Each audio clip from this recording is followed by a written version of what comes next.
GPS global positioning system के अंदर जो पहली सेगमेंट है उसको हम कहते हैं स्पेस सेगमेंट। और बेटा स्पेस सेगमेंट के अंदर जीपीएस सैटेलाइट्स होती हैं स्पेस के अंदर। जीपीएस के अंदर जो दूसरी सेगमेंट होती है वो बेटा होती है यूजर सेगमेंट। और यूजर सेगमेंट ऐसी सेगमेंट होती है जिसके पास जीपीएस रिसीवर होता है।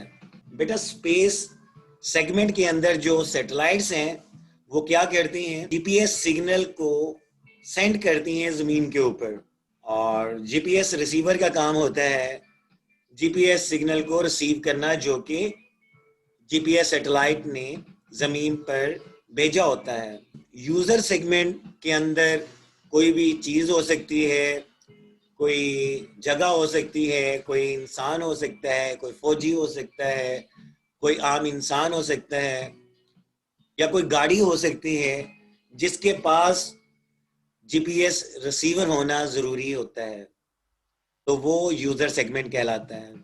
तो बेटा जीपीएस के अंदर जो है वो तीसरी सेगमेंट क्या है, वो तीसरी सेगमेंट बेटा कंट्रोल सेगमेंट होती है।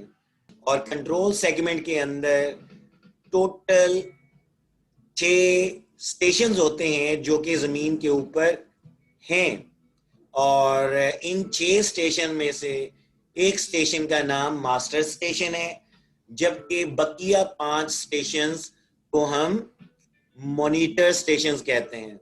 इसके अलावा कंट्रोल सेगमेंट के अंदर ग्राउंड एंटीनाज होते हैं जैसे कि आप स्क्रीन पर देख रहे हैं। ठीक है बेटा मिस्टर बेहजाद, आपको नजर आ रहे हैं? Yes sir.